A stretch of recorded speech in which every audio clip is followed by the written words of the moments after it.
So let me first say something about language and the way that we learn to use language. Language acquisition is easy when it's noun intensive. We point and we say ball or tree or drink.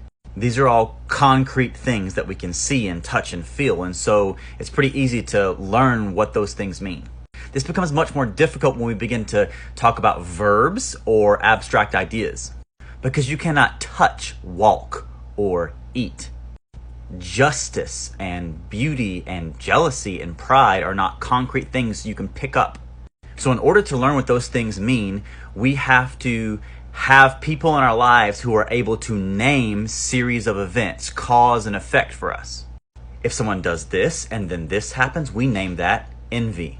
When someone does this and then this happens, we call that courage. If someone does this and then this happens, we name that justice. And so our communities and the stories we inhabit teach us how to use our language. This is actually one of the present difficulties surrounding talks about social justice, because so many people are using the word justice, but they've been trained to use that word in different ways. Now, because we're using the same word, we think we're talking about the same thing, but we're not, because we inhabit different stories by which we define justice. So when it comes to the word subdue, we can't merely look that up in a dictionary. We have to ask how our stories, the church's stories, the stories of Scripture and Christianity teach us to use this word. So God tells mankind to subdue or to have dominion over the earth. But the first example we have of him carrying out that command is gardening. So he's not ruling over the earth like an oppressive tyrant, rather more like a shepherd. He's nurturing and pulling out the latent potential of the earth. He is aiding the earth in being all that it can be. After the fall, things go really bad.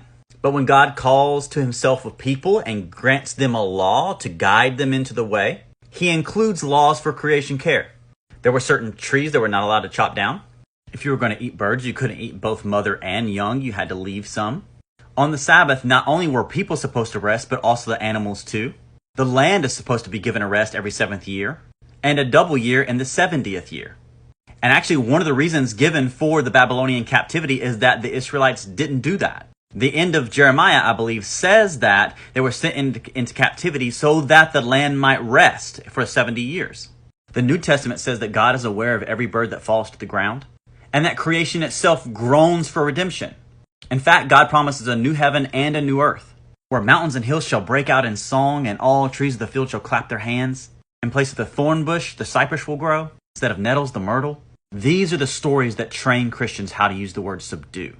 It encourages creation care, not ecological tyranny. And that's good news.